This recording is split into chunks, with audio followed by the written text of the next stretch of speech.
Ah, se bem que, por exemplo, cara, assim, tu pega esses caras que produzem sketches, né, pra internet aí, o Franklin Medrado. O da Lara Santana, eu não vejo o microfone dela, cara. Não vejo. Ah, do Eu não Franklin, costumo. o Franklin O do acho que eu Franklin, uso também. não, ele usa um grandão aqui, um da Rode, grandão pra caramba. Mas o Franklin tem uma vantagem. Ele simula uma entrevista. Isso, exato. Então não quebra a imersão. Parece que a Não equipe quebra. de entrevista botou o microfone lá, tá ligado? Cara, é verdade, por isso que a gente não estranha. Mas, por exemplo, diferente daquele casal, que eu sempre esqueço o nome deles, é o Barrolo, não sei. Ele faz sempre sketch de casal com a esposa dele. Acho que a esposa se chama Evelyn. É, ele ficou famoso imitando os telefones, reunião dos telefones, a Nokia, não sei o que. Eu acho que foi as primeiras coisas que viralizou dele. Ele faz encontro de cachorro também. É muito bom, que eu cara. não sei quem é, não. É, eles têm umas sketches bem legais, assim. Eles até ganharam o prêmio agora no iFood, não, essas coisas aí. Mas, cara, eles usam esses grandões. E, cara, de fato, estraga um pouco a imersão, cara. Esses deles aí. Sabe? Tipo, acho que... Porque é um negócio muito grande, cara. Ó, engraçado não tá aparecendo pra mim agora. Sabe um cara que eu acho muito engraçado, mano? Cara... Ele é muito engraçado de morrer de dar risada, mas ele é muito... Ele é muito inteligente, assim. O cara que imita matéria de televisão. Não conheço esse cara. É um cara meio assim, acima do peso. Que ele faz os vídeos dele são imitando reportagens de telejornal. Putz, muito bom. Então, muito tipo bom. assim... Nunca vi. A reportagem de telejornal do prodígio do tênis de mesa. Aí ele finge que ele é um molequinho. E ele faz todos os personagens. Ele faz o âncora, ele faz o repórter, mano, ele sério? faz o moleque. E a edição e a pauta, o roteiro, é igualzinho, cara, de todos os telejornais, assim. É muito bom, cara. Ele é muito... Sabe, cara, tipo o que o Adnet fazia do literal, do repórter literal lá? Sim, ele faz isso, só que sem o texto zoado, entendeu? Como se fosse de fato um... eu lembro quando o Rafinha Bastos, né, copiou um vídeo americano, mas o Rafinha Bastos traduziu, que é imitando a propaganda política. E esse vídeo, lembra? Tinha uns 10, 15 anos esse vídeo, é muito bom também. Que é essa pegada. Tem uns caras fazendo uns propaganda política, né? Mas, cara, esse eu nunca vi, cara, esse teu aí. Eu nunca vi esse aí. Eu vejo muito... Eu vejo esse casal, eu vejo o Franklin, vejo a... Cara, eu gosto daquela divulgadora científica, que eu também não sei o nome dela, mas ela é muito boa, bem magrinha, assim. Nossa, ela é muito boa também, cara. Mari, né? Mari. Eu acho que é. O cabelo curtinho, né? Bem curtinho, ela é bem magrinha, bem curtinha, e ela põe uma roupa verde. Ela simula a bactéria. Ó, isso aqui é a bactéria tomando banho e você só passando uma água na fruta, sei lá o quê. E agora tem uma coisa engraçada. É chato de seguir ela, é chato. Você tem TikTok ou você tem... Cara, eu tenho TikTok, Instagram? Mas eu não uso, cara. Eu não uso TikTok. Eu não gosto da estética do TikTok. O TikTok é engraçado. É melhor você não seguir as pessoas do TikTok. Ah, é? Ah, pois é. Sabe por quê? Tem gente que faz um monte de conteúdo. Um monte, de vários assuntos diferentes, vários tipos diferentes. Aí você, quando você não segue, o TikTok te entrega pelo algoritmo dele, que é muito bom, ele te entrega só aquilo que você gosta daquela pessoa. Exato. Que você sempre assiste mais e tal. Quando você segue a pessoa, ele te entrega quase tudo. E aí tem várias coisas lá que não te interessam, tá ligado? Sei. Tipo assim, eu tenho um menino que foi meu aluno na escola e aí eu descobri que ele é meio estouradinho no TikTok, sabe? Porque começou a chegar pra mim umas paradas, uns comentários políticos que ele fazia, eu achava legal, né? Aí comecei a ver vários e falei, pô, vou seguir ele, né? Meu aluno. Sumiu. Não, ele aparece. Só que agora aparece os outros conteúdos que ele faz, tipo, coisa de academia, coisa não sei o que lá, que, tipo assim, não me interessa, entendeu? Entendi. Aí eu, tipo assim, antes o TikTok entregava só as coisas que eu gostava, agora. Só o filé. Olha o tipo de coisa que eu gosto, Cacau. Não dá pra ver. Ô, cara, peraí. Ixi, você aqui, tirou. Ó. Aí, ó. Que idiota, né? Eu gosto disso, cara. Eu gosto... uma coisa que eu tô gostando de ver agora também, mano, a inteligência... Mano, a inteligência artificial, maluco. Tá? Eu falei da Estela, né, no outro episódio, né? Que a galera clonou o Instagram da Estela e fizeram um vídeo da Estela... eu falei isso num vídeo solo. Mano, fizeram um vídeo da Estela pedindo dinheiro lá. Não, você pode entrar aí, você pode clicar, é de confiança e tal. E, mano, pegou uma galera, entendeu? Que a galera cai, né? Mas, mano, eu tenho gostado muito de ver isso, velho. aqueles comentários cantados, né? Que a galera pega, assim, alguma coisa engraçada, aí eles põem na inteligência artificial pra criar uma música sertaneja, um trap, e aí vai lendo, vai cantando os comentários.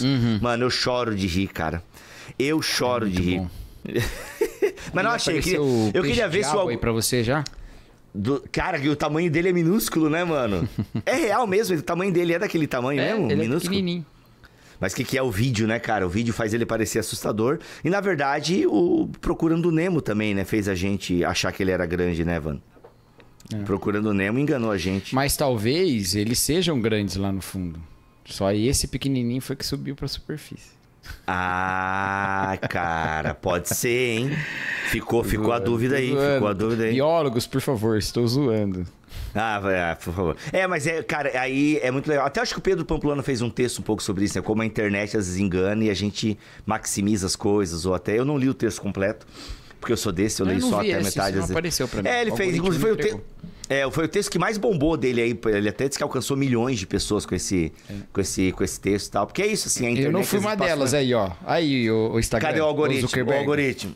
Zuckerberg. Mano, inclusive eu ri ontem com essa... É um meme antigo, mas eu vi ele ontem de novo. Até salvei. Eu vou usar ele como capa da minha caixinha de pergunta. Eu dou risada com isso. Mais um humor duvidoso aqui, gente, aparecendo pra você do meu humor. Eu dou risada com isso aqui. Mas enfim, gente, desculpa, tá? Foco. Aqui, eu dou risada com isso, galera. Não dá pra ver, mano. Peraí. Deixa eu botar a tela cheia aqui que agora eu vou conseguir. Olha lá. Meu pai disse que você espiona a gente. Ele não é seu pai. Gente, eu dou risada disso, gente. Desculpa. Roda a vinheta, Rafa. Bibotalk apresenta BT Papo. Uma conversa regada à Bíblia, teologia e risadas. E aí, pessoal? Beleza? Como é que vocês estão? Gente, tô aqui no aeroporto de Congonhas. E vocês sabem que eu viajo pra caramba. E aeroporto, eu tô direto. Vou até sentar aqui. Aliás, cenário bacana, eu tô aqui. Gente, eu viajo pra caramba, vocês sabem, né? E, mano, quanto menos bagagem, melhor. Agora tá vindo aí o carnaval, né? E o carnaval para as igrejas é retiro, é a galera viajando. Às vezes o pessoal já emenda umas férias agora. E, pessoal, quanto menos coisa na bagagem, melhor. E nada melhor do que você ter pouca bagagem e ainda assim ter camisetas, bermudas, calças, meias, cuecas confortáveis, duráveis, bonitas, tecnológicas. Por isso eu tô aqui, ó. Inclusive, gente, eu tô todo de insider. Tô com essa tech t-shirt heavy aqui, que eu gosto pra caramba. Ó, estou com a minha calça da Insider, meia da Insider, tá bom? Tem tênis da Insider? Não tem, né? Ainda não tem. E, obviamente, estou também com a cueca da Insider, que eu não vou mostrar por motivos óbvios, que esse canal aqui é um canal da família brasileira. Mas, gente, sério, é um conforto, é tecnologia. Quando eu vou, por exemplo, pregar numa igreja final de semana e eu só prego no sábado, mano, eu viajo praticamente com a Insider, eu saio de casa com uma Insider e mais uma na mochila. Às vezes levo uma outra por garantia, mas, cara, eu uso 2 camisetas num final de semana inteiro. Mas e o suor e o cheiro? Cara, o suor evapora, entendeu?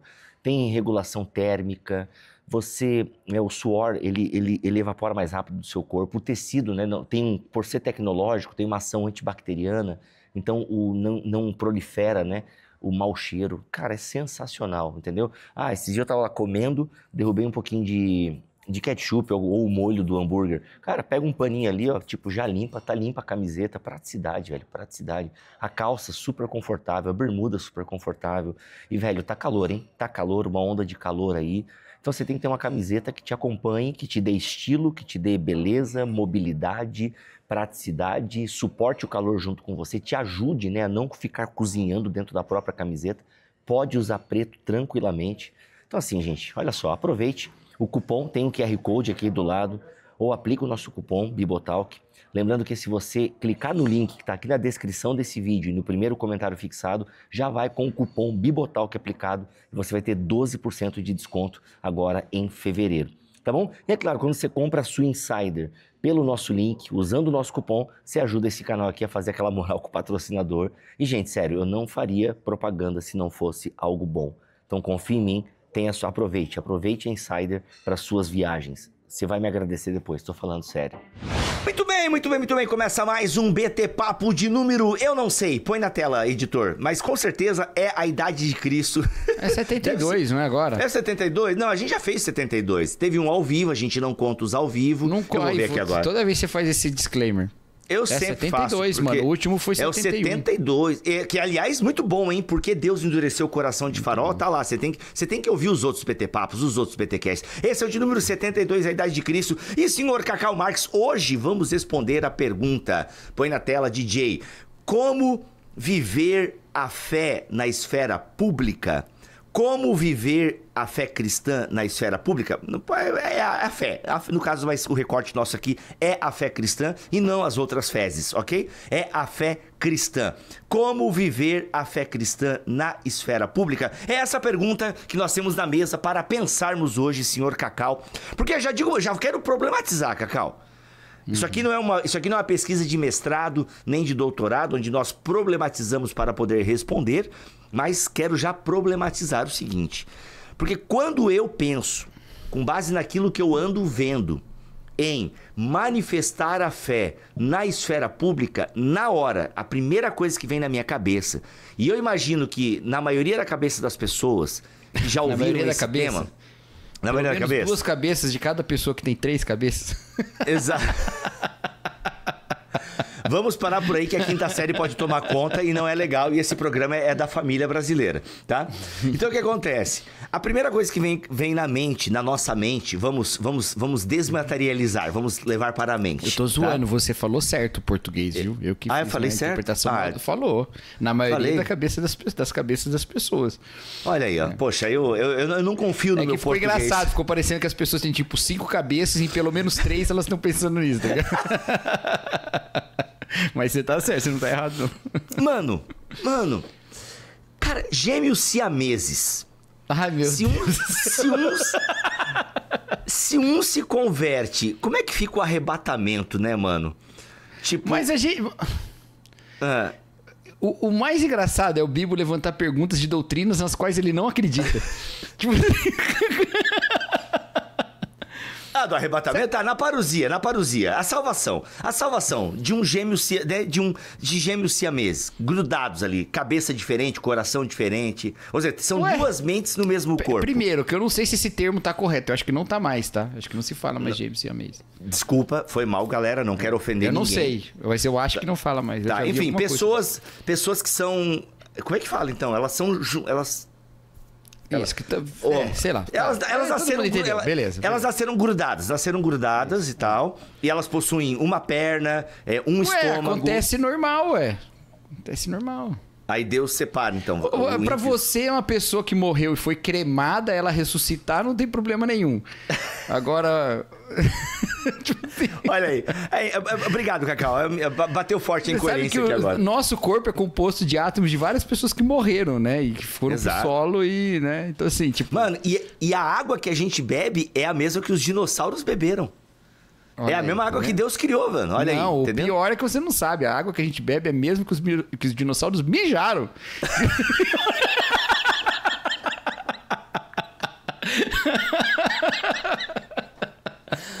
Vamos parar por aqui.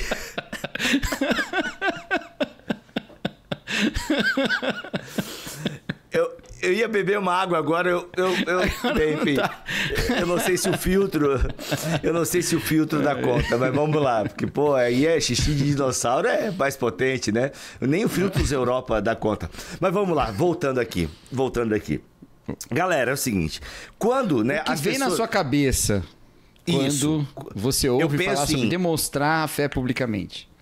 É política. É isso, é a galera lutando pautas políticas, porque a fé tem que estar na arena pública, então eu posso levar minha fé para a arena pública, o vereador, o deputado, o senador, o governador, o presidente, o juiz, a galera tá lá e eu defendo a pauta cristã, porque isso é manifestar a fé na esfera pública. Então, geralmente, é isso que eu penso, e eu acredito que muitas pessoas pensam manifestar a fé na arena pública, na esfera pública. Eu acho que arena é uma palavra até melhor, hein? Arena, que o negócio tá feio, tá? a galera manifesta, geralmente vem essa questão política, Cacau, sabe? É a questão política, né?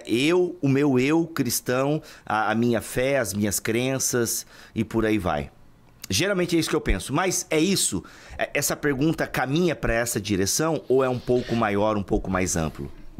Em algum sentido, tudo que a gente faz na polis é político, né? Então, assim, as questões que a gente pode falar até sobre micropolítica, né? Que é a questão das atitudes que a gente toma que vão interferir na maneira como a gente vive na polis. Então, de alguma maneira, ela acaba sendo político, né? Alguém já disse que há um ato político, a apolítica. A política também é um ato político. Exato. Então, a questão de se viver a fé na esfera pública é político ou não, certamente é. E já foi, inclusive, sempre foi na história da igreja, né? A questão é a respeito de política partidária, política institucionalizada, vamos dizer assim, né? Ou macropolítica, né? E as questões de política mais cotidianas, né? O problema dessa questão, Bibo, é que as religiões, além delas estarem,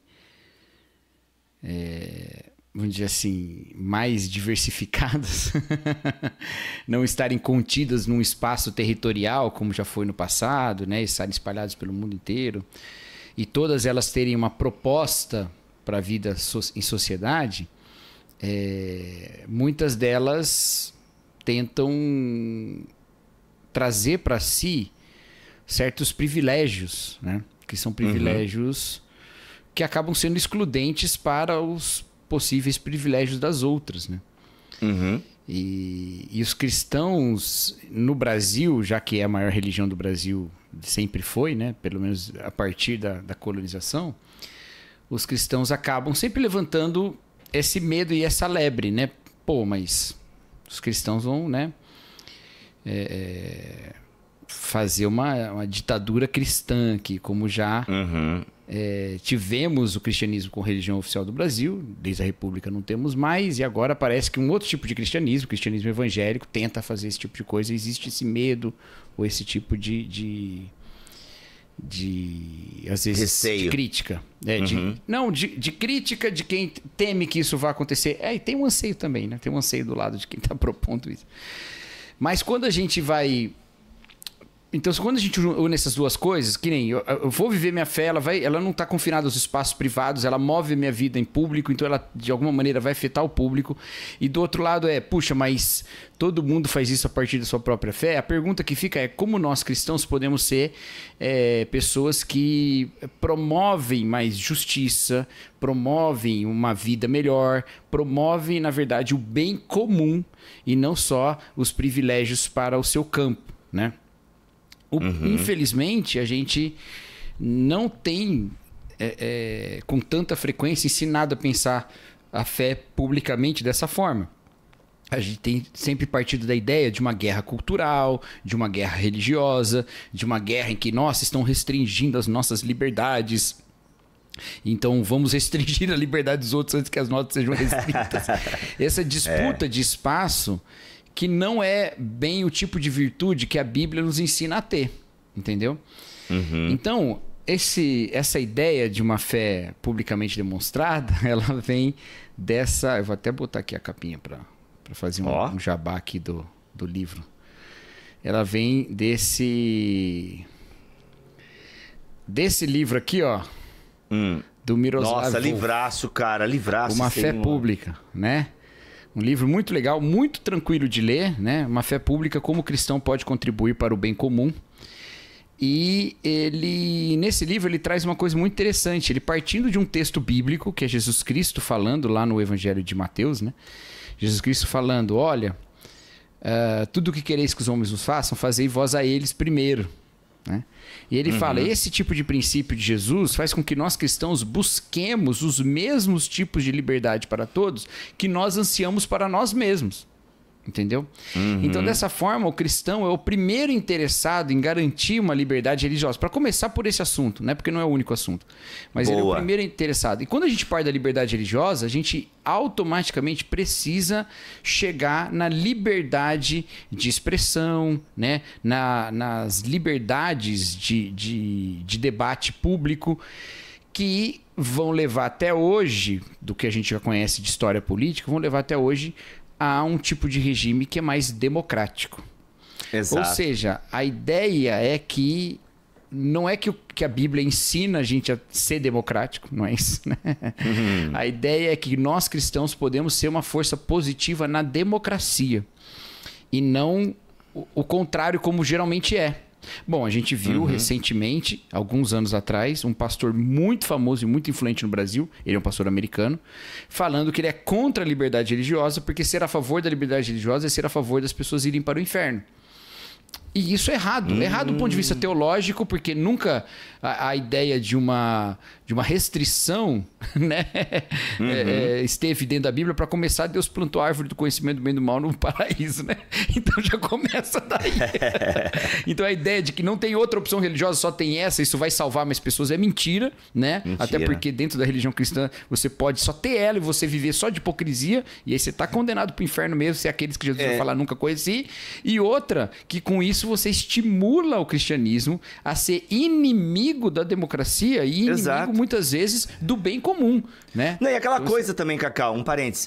A gente teve aí, por exemplo, antigamente, o príncipe se convertia e determinada região era toda cristianizada, por assim dizer, ou protestantizada. E, cara, isso você pode ser nominalmente. Não, aqui todos nós somos protestantes, mas o coração está completamente longe. Ou seja, não existe conversão na força e no peso de uma caneta, de uma lei instituída, sabe? Então, isso é uma ilusão. Esse comentário é uma ilusão. Mas isso parte de uma ideia de que todas as religiões levam à corrupção da sociedade. Só que aí quando a corrupção da sociedade acontece em uma sociedade cristã, a gente diz, não, mas isso foi a corrupção do cristianismo, corrompeu. Peraí, mas será que um cristianismo com tanto poder assim, ele não vai ser corrompido de fato? Então será que a melhor maneira de manter o cristianismo sem corrupção não é promovendo todo tipo de possibilidade de voz para a gente poder, na sociedade geral, a gente poder dialogar e procurar entender as injustiças e buscar corrigi-las? Claro que isso é melhor. Então a ideia não é que, de novo, né, não é que a Bíblia fala que o Estado tem que ser democrático, porque a Bíblia nem estava num contexto democrático naquele momento, né? Exato. Em nenhum momento que a Bíblia foi escrita, né? Já existia a democracia grega, quando o Novo Testamento surge, a democracia grega já tinha sido inventada. Teoricamente, os romanos se entendiam numa república, ainda que eles estivessem vivendo no império naquele momento, né? Mas não se parece nem um pouco com as democracias modernas, não tem nada a ver com isso. E nenhuma manifestação de fé pública no Novo Testamento sugere vamos tomar o poder, vamos, né? Não. Tira o imperador, não. Isso. E a própria palavra eclésia, agora eu estou meio desatualizado, não sei, mas a própria palavra eclesia, né, eclésia, ela sugere um partido político, né? Uma ideia de um partido político. Ela sugere uma reunião política. Uma reunião política. A eclésia em Atenas, não só em Atenas, tá? Mas em outras cidades gregas que tinham mais ou menos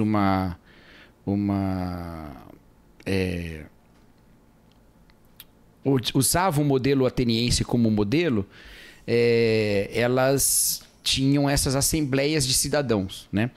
Em Esparta ela chamava Ápela, né? Era outro nome, mas era mais ou menos a mesma ideia, apesar de que a dinâmica política era diferente em Esparta. Em Atenas era a eclésia mesmo, né? Ou eclesia, como você falou. Exato. E que é a pronúncia mais grega, inclusive, né? Mas eu vou falar eclésia para não... Eclésia, todo mundo pra saudosa revista evangélica. É a palavra que a gente traduz para assembleia. Né? Exato. E aí a ideia da eclésia, inclusive eu quero te fazer uma proposta da gente, é a palavra que dá assembleia, que dá igreja também, né? Isso, tanto exato. Em espanhol igreja é iglesia, né? Eu quero fazer uma proposta para você, Bibo, da gente agora, né, plantar uma igreja, você escolhe a cidade, ou aqui em Hortolândia ou aí em Joinville, e nós vamos chamar ela de Igreja Eclésia Church, que é a mesma palavra em 3 línguas diferentes.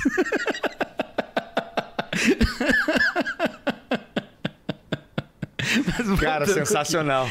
Sensacional. Gente, fica a se sugestão pra surgir... quem quiser. Oh, não brinquem que a galera...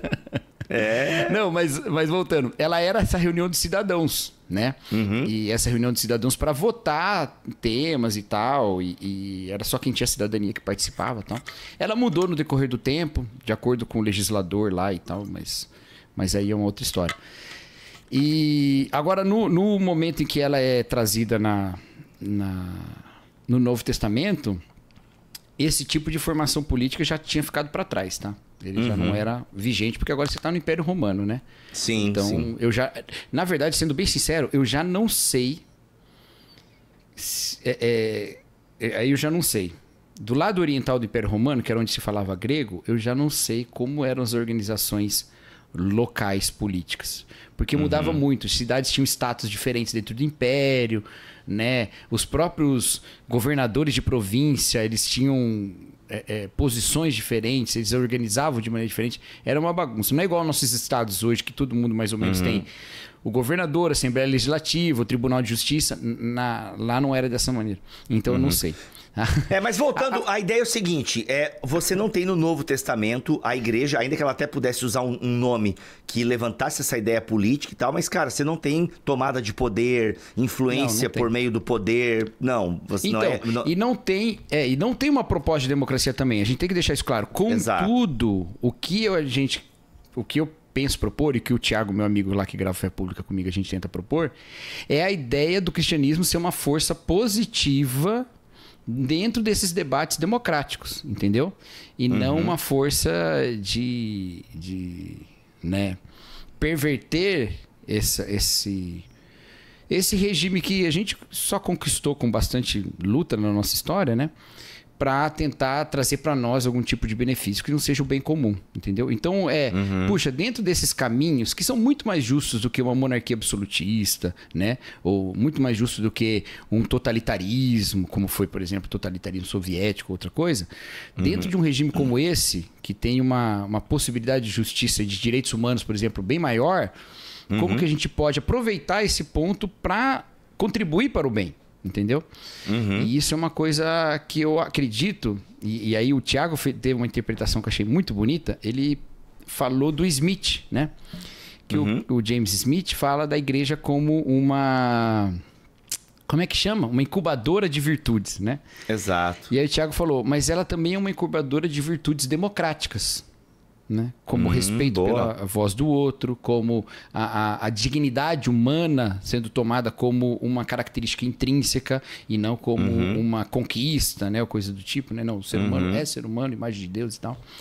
Então, há essa possibilidade. Eu acho que é essa vocação, inclusive, de nós sermos...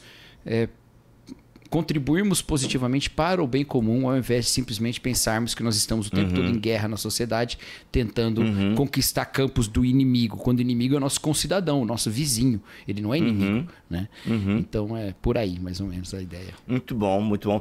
O lance da esfera pública ainda ligado à política, acho que tem um gancho que você levanta que é interessante.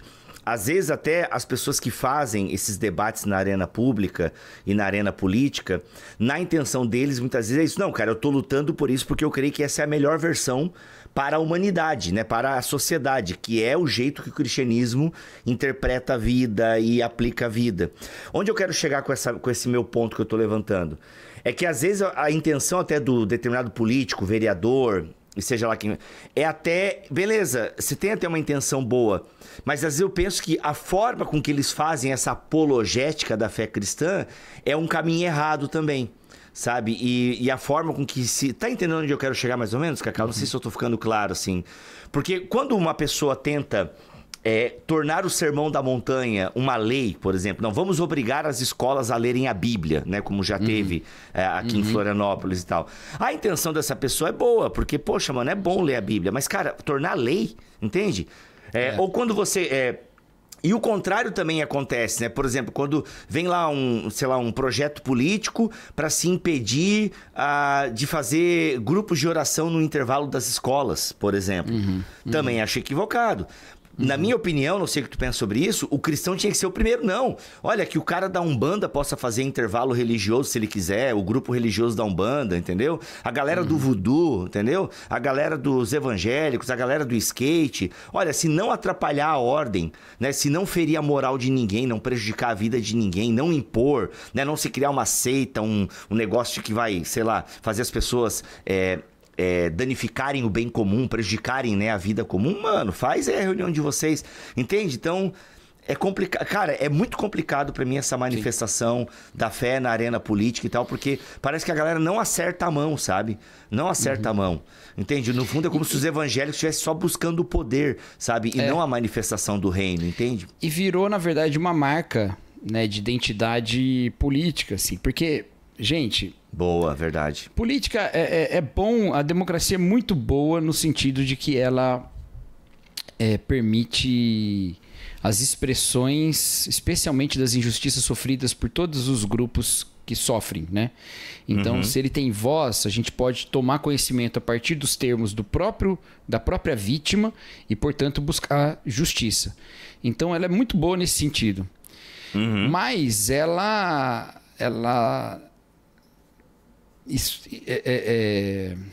vamos dizer assim, ela contempla uma sociedade complexa. E para entender uma sociedade complexa, você precisa, né, lidar com complexidade. E a gente não é dado a complexidade, a gente é dado a simplificação. Então a gente passa a buscar sinais que são sinais muito simplistas sobre quase todos os nossos problemas. Então, na hora de escolher alguém que eu quero eleger, por exemplo, eu parto da ideia, em vez de pensar qual é a proposta dele para isso, como que ele pensa, como que ele orienta sua visão política, com quem ele faz aliança, coisa do tipo, eu penso, peraí, mas o que ele está falando sobre Jesus? Entendeu? Que é uma questão que não está conectada diretamente. E aí, quando eu faço isso, eu acabo simplificando muito e, na verdade, impossibilitando os debates reais. E fazendo com que o fato da democracia dar voz para a gente poder lidar com as questões fique muito diminuído nesse sentido. A gente basicamente hoje corre o risco, não vou falar que isso é o que acontece, mas a gente corre o risco de fazer todo um processo político baseado numa luta imaginária. E não numa realidade concreta. Não, por exemplo, na falta do saneamento básico. Não na precarização da educação. A gente vai numa luta imaginária de que não tem um grupo satanista e um grupo jesusista. Né? Exato, entendeu? Exato. Então, e a gente está perdendo a política real. E aí fica muito fácil também fazer política, porque basicamente os meus compromissos políticos como político, por exemplo, eles não importam muito. O que importa é esse tipo de sinalização que eu faço diante da sociedade. É ele que vai agregar ou desagregar. Se eu falo mais grosso contra aquele que é visto como demônio, eu vou ganhar mais capital político. Não importa se ele tem uma proposta que inclusive seria bom para o meu eleitorado. Isso importa muito pouco. Inclusive as pessoas, se elas estão em situação ou oposição, elas mudam drasticamente do que elas acreditam que deve ser feito, né? Porque esses compromissos não importam, sabe? E fica a única coisa que fica estática é esse debate, entre aspas, espiritual, porque ele não é realmente espiritual. Ele é só numa ficção espiritual. Então, isso acaba minando a democracia. Porque ela não parte de uma ideia de diálogo, ela parte de uma ideia de bloquear a fala do outro. Então a gente tem que ter uma postura que promova o diálogo, sabe? Muito bom, muito bom. Mas e aí, Cacau, é só isso? Fé pública então, é só... Existem alguns bons exemplos de atuação pública da igreja a partir de conceitos tipicamente cristãos. Eles não são muitos nas repúblicas modernas. Por quê? Porque essa não é a nossa missão. A nossa missão não é virar uma força política. Mas à medida que exige-se da igreja iluminar uma questão de uma maneira que só ela pode iluminar, a gente fazer isso. Entendeu? Então, a gente às vezes acha que a igreja tem que estar o tempo todo em todas as questões. Não, você tem que estar nas questões como cidadãos que buscam o bem. Sendo cristão, você vai buscar o bem para todo mundo. Beleza. Mas o bem para todo mundo pode ser, por exemplo, um debate sobre o salário mínimo, ou um debate sobre a cobertura dos planos de saúde, o que eles são ou não são obrigados a cobrir. Esse é o tipo de discussão que ao participarmos dela, a gente não parte assim, a Bíblia diz tal coisa, porque diretamente a Bíblia não fala de plano de saúde, mas ela fala sobre a dignidade humana. Então a gente, dessa posição da dignidade humana, vai discutir isso e vai criar, inclusive, paralelos com outras pessoas e com outros grupos para o bem comum. Olha, isso não é justo, isso é justo e tal, né? Mas existem alguns momentos na história em que a igreja diretamente trouxe uma fala que só a igreja podia trazer. E eu acho que o principal exemplo disso é no fim do apartheid na África do Sul. O fim do apartheid na África do Sul poderia ter um desfecho bastante sangrento. Porque no momento em que acabou o regime de segregação racial, aqueles que antes eram vítimas da segregação se tornam a força governante, certo?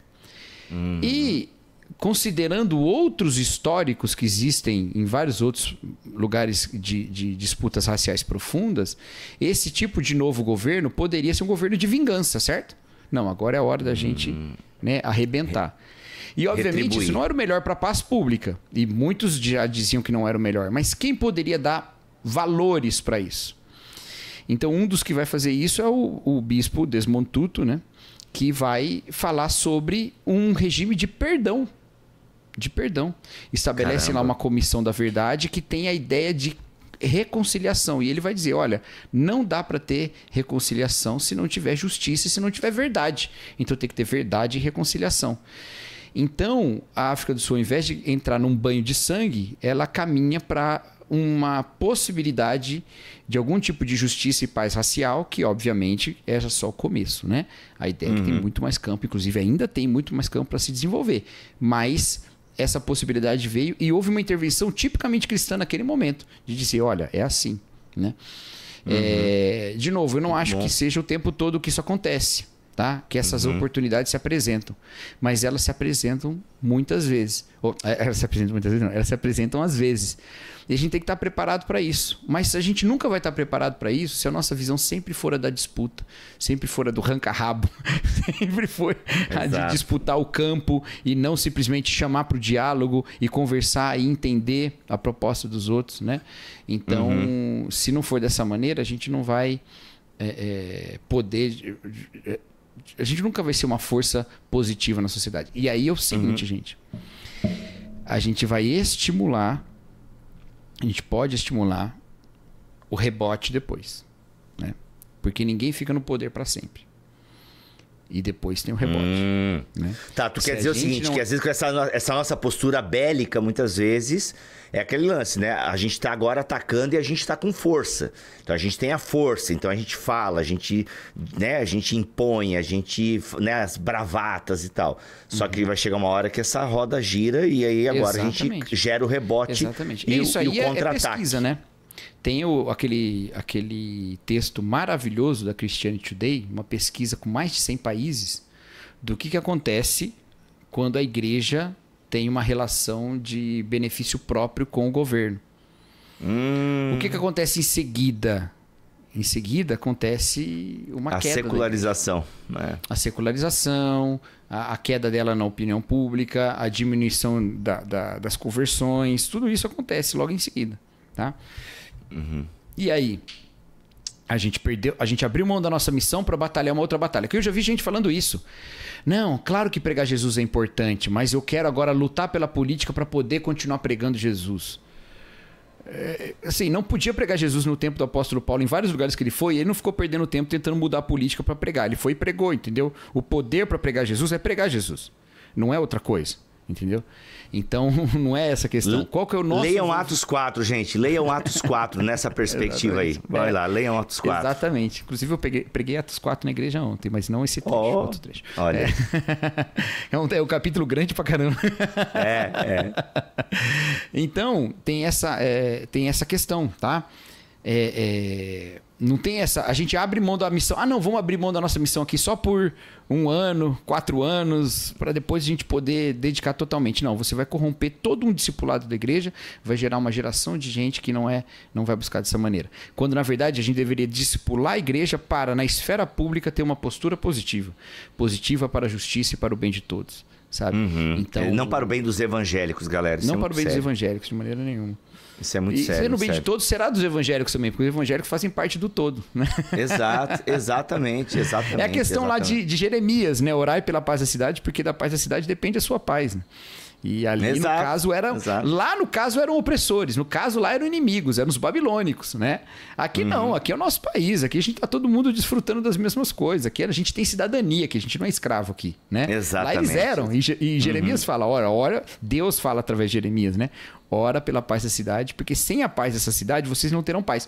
E é no mesmo capítulo que Deus fala para eles na carta de Jeremias, né? Eu sei os planos que eu tenho para vocês. Planos de paz. Olha que coisa. Os planos de paz que Deus tem para o povo dependem da paz daquela cidade. Eu tenho planos de paz para vocês, mas a paz de vocês depende da paz da cidade. Que cidade? A Babilônia, não Jerusalém. Olha só. Entendeu? Então Deus tem um plano de paz para nós. E a nossa paz... Da nossa paz depende a paz da cidade, sabe? Assim, a gente não deveria ser normal a gente ficar com medo de ir na igreja no domingo à noite, porque é muito perigoso sair da igreja naquele horário. Exato. Só que a gente não vai resolver isso para a igreja, botando uns policial crente lá na porta, com arma até os dentes e fazendo escolta do pessoal que vai para casa. Não é assim que a gente vai resolver. A gente vai resolver melhorando a segurança pública para todo mundo, que é um problema super complexo, que não é resolvido com simplismo, entendeu? É resolvido com debates profundos sobre mudanças da sociedade, questões de justiça social, questões de educação para dar possibilidade de pessoas se envolverem com outras coisas que não só com crime. E sim, uma melhoria do sistema de justiça, uma melhoria do sistema prisional, uma série de medidas. É um problema muito complexo. Existem muitas coisas. Se a gente não começar a conversar, a gente nunca vai terminar essa conversa. Exato. Então a gente vai pro simplismo e vai pra igreja morrendo de medo. Não, só vou no cu da manhã porque a noite é muito perigoso. Então, assim, você não melhore só pro culto. Melhore para todo mundo que vai melhorar pro culto também. Exato. Cacau, ok. A gente falou aqui da esfera política, a manifestação da fé. Falamos um pouco e tal, tem muito mais daria para fazer isso. Se você digitar Política Bibotalk, você vai ver uma série de podcasts que nós já tratamos desse tema sobre fé e política. Tem bastante coisa mesmo. Com visões diversas, inclusive. Com visões diversas e tal. Cara, tem muito assunto sobre fé e política aqui no Bibotalk. Tem bastante coisa legal mesmo, tá? Pra você pensar esse tema aí. Mas, Cacau, é isso. Manifestar a fé na esfera pública está ligado somente à pessoa que tem interesse em um cargo público, em um cargo político? Manifestar a fé na esfera pública está restrito a isso? A eu me candidatar a alguma vaga? Como é que é isso aí? Então, quais são os outros meios? Pois é, como eu comecei lá no comecinho do podcast, acabou que a gente foi por outro caminho, que é muito legal. Desculpa, também, Bate-Papo. Foi mal. Não, é bom assim, né? A gente vai... Chega no final, a gente fala, ixi, esqueci de falar aquilo. Bom que fica a pauta para outra gravação. A gente fala exatamente. Mas existe uma questão aí que é, como eu falei lá no começo, né? A gente sempre está... agindo de forma política o tempo todo, né? E tem maneiras a gente buscar o bem comum em todos os lugares onde a gente estiver, né? Seja na própria gentileza pessoal, cara. A gente menospreza esses aspectos, né? A gentileza pessoal, né? Nosso trato com o outro, a nossa participação em instituições, por exemplo, trazendo visões de sabedoria no trabalho onde a gente está ou na faculdade, ou coisa assim, envolve inclusive o que a gente chama de política estudantil, né? Esse tipo de coisa, né? Condomínio, coisa do tipo, né? E especialmente, cara, eu acho que é aquilo que a Bíblia chama de sabedoria, né? Sabedoria é uma coisa importante. Viver com sabedoria o nosso dia a dia, né? Uma sabedoria que promove justiça. O que acontece? O ser humano, ele como ele tem essa possibilidade de criar realidades a partir da sua mente, no sentido de que a gente interpreta o mundo, né? A gente não lida só com o mundo como ele é dado, mas a gente interpreta o mundo, e a gente atribui ao mundo símbolos, a gente atribui ao mundo significados. A gente acaba também atribuindo às pessoas significados. A gente pode atribuir a elas o significado de que elas merecem morrer, porque elas são da outra tribo e eu sou dessa tribo. Pode atribuir a elas o significado de que elas são inferiores de alguma maneira. Ou pode atribuir a elas a ideia de que elas são nossas parceiras da mesma espécie, irmanadas na raça humana. Ou a gente pode atribuir a elas significado nenhum, mas eles começaram a agressão, então agora a gente responde, né? Então a gente vive criando essas comunidades a partir desses vários conceitos.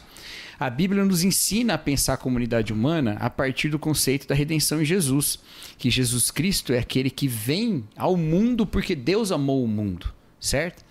Então, a gente parte da ideia de que nós somos todos alvos de uma proposta de redenção divina, né? Independente se você pensa em expiação limitada ou não, o que acontece é que há esse testemunho da graça, como fala lá em Tito, né? A graça de Deus se mostrou salvadora a todos os homens, ensinando-os a renegar as paixões, né? E buscar uma vida piedosa. Então, essa é a nossa visão de mundo. A nossa visão de mundo, então, nos coloca numa posição de olhar para o outro como gente que é digna da nossa bondade e de quem e em quem há um grande potencial de bondade também. Entendeu? Ao invés de nós só pensarmos que o outro também tem potencial de pecado, porque ele também tem, mas nós também temos, né? Exato. Então a gente considera muito essa segunda parte, não considera a primeira. Claro que a gente tem que considerar a segunda também, mas a gente também tem que considerar a primeira.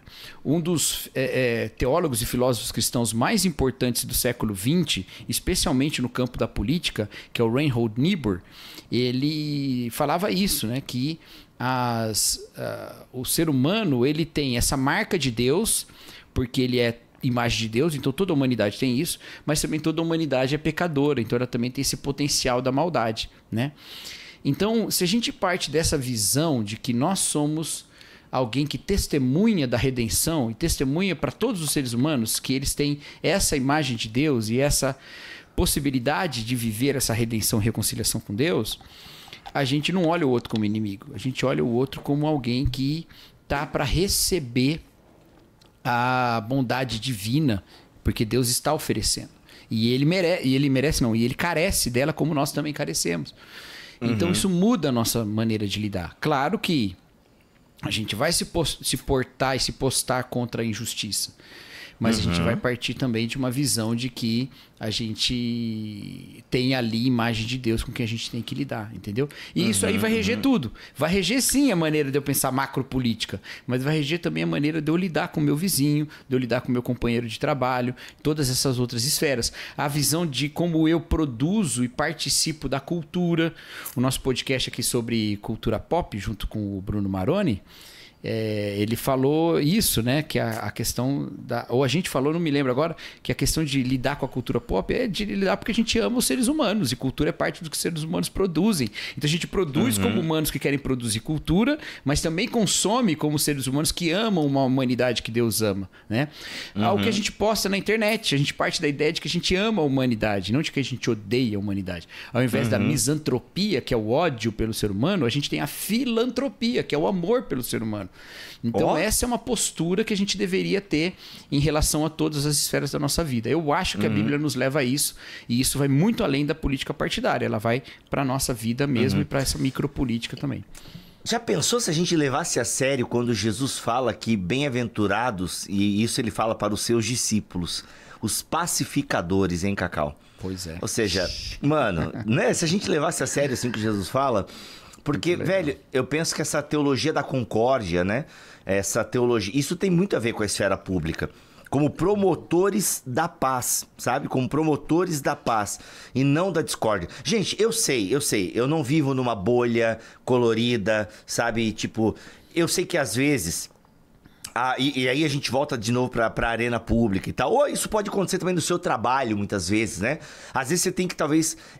as armas que estão jogando lá são armas que às vezes são de uma discussão mais acalorada e tal. E às vezes você, como pacificador para determinada coisa, você não consegue. Você precisa, talvez, levantar a voz na reunião, alguma coisa assim. Eu sei que às vezes isso acontece. Você precisa, tipo, mano, se eu continuar aqui falando baixo, falando manso, vou ser atropelado por essa galera. E eu acredito, com base... no que eu estudei, naquilo que nas pesquisas que eu fiz com os meus amigos de trabalho, e é melhor que a gente reduza isso aqui para aquilo lá outro, enfim. E às vezes você tem que ser um pouco mais enfático e tal, mas ainda assim, cara, tenha em mente que você é um pacificador, sabe? Porque às vezes eu acho que a gente utiliza muitas ferramentas do outro lado, e a gente acaba perdendo a voz e perdendo o nosso testemunho porque a gente utiliza muito as ferramentas deles, entendeu?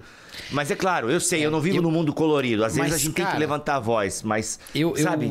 Eu assisti, inclusive, olha, vou fazer um jabá de graça aqui, inclusive, tá? Olha. Já falei do livro da Mundo Cristão, que também foi de graça. Vou falar de um livro agora que tá saindo... Ih, rapaz, tá saindo pelo Mundo Cristão de novo. Vai parecer que eu sou patrocinado deles. Não, mas já foram parceiros nossos. Tá saindo, e eu sou autor da casa também, né? Pronto, tá tudo certo. Você também, né? Porque o Nova Mentalidade, exato. Mas tá saindo aí, em português, o livro Um Caminho Estreito, do Rich Villodas, o nosso queridinho, né? O seu, né? Eu não li o livro ainda. Eu sou portabella porque eu gosto do que tu gosta, quase tudo.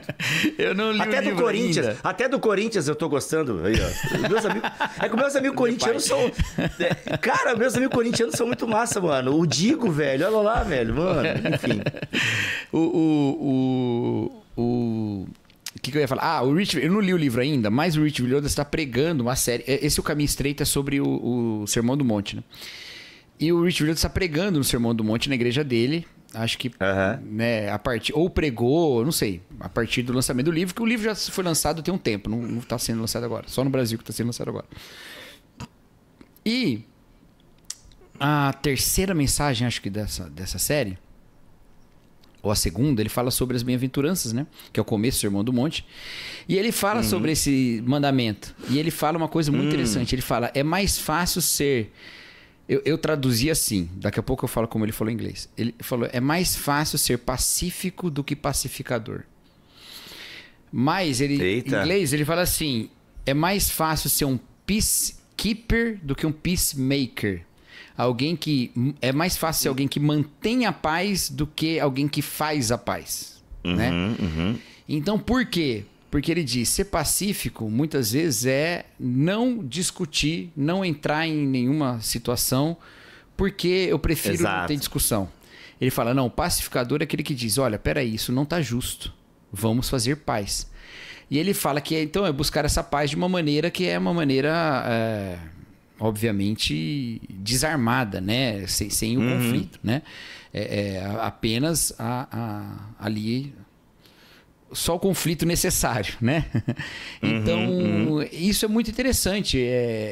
Realmente, se a gente levar a sério o que é ser pacificador segundo a palavra de Deus, será a gente se envolver em várias coisas para mudar. Sim. E não simplesmente deixar as coisas como estão, né? Até porque a paz sem voz não é paz, é medo. Já falava o Rafa, né? E aí, você lembra disso ou não? Não, mas achei sensacional. Não é paz sem voz, não é paz, é medo.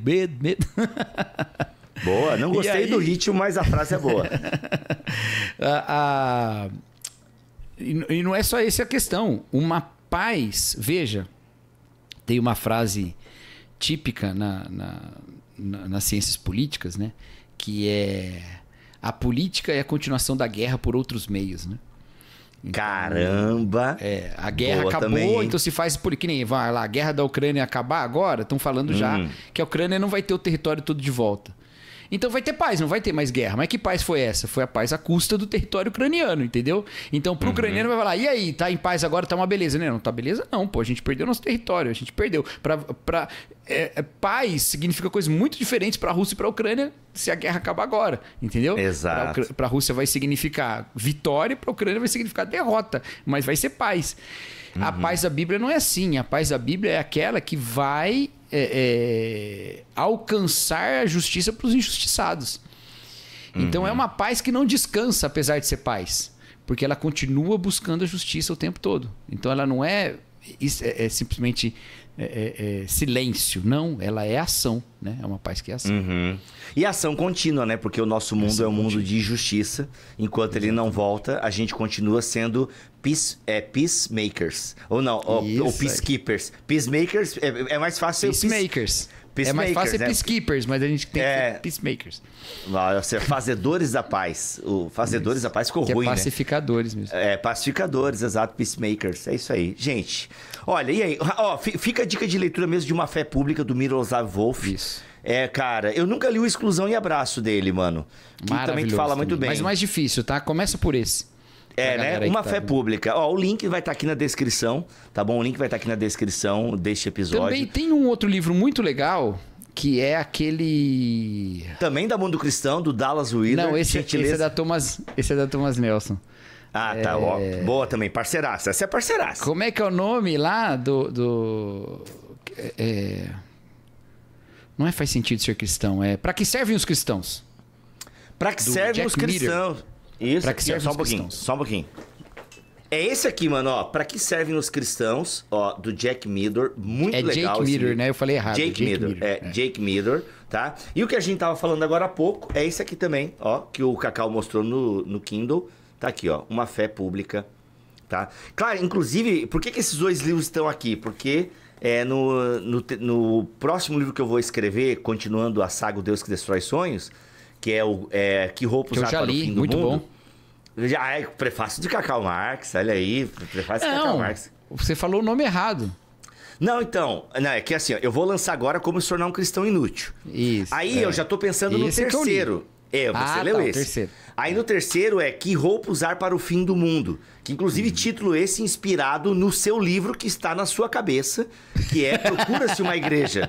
Procura-se uma Igreja para o Fim do Mundo. Então, inspirado no seu título, eu criei esse título, né? Porque a gente cria com base nos outros, entendeu, gente? Que é Que Roupa Usar para o Fim do Mundo. E eles vão me ajudar, entendeu? A fazer aí a moda evangélica, entendeu? Isso aqui sim é moda evangélica, gente. É isso aqui, entendeu?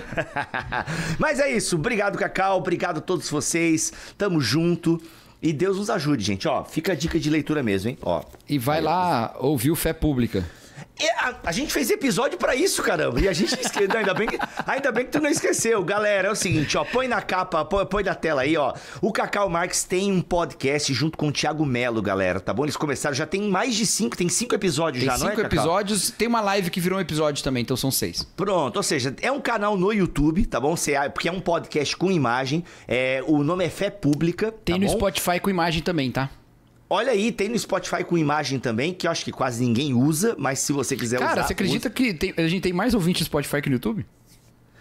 Mas que bom, porque nós também. YouTube, 3 mil ouvintes. Spotify, 40 mil. Spotify é o nosso carro-chefe, né? Então assim, gente, mas é isso. Procure no seu Spotify Fé Pública, tá bom? Mas ó, pra facilitar, o link vai estar aqui na descrição deste BT Papo, tá bom? Tanto o link do YouTube quanto o link do Spotify pra você não tiver erro. E a gente vai dizer como é que você pode buscar também. Mas eu tenho Deezer. Eu não vou botar link de todos os agregadores, né, gente? Então, como é que você procura lá? A gente vai estar na descrição deste episódio aqui, tanto em bibotalk.com como no YouTube, para você ouvir o podcast quinzenal.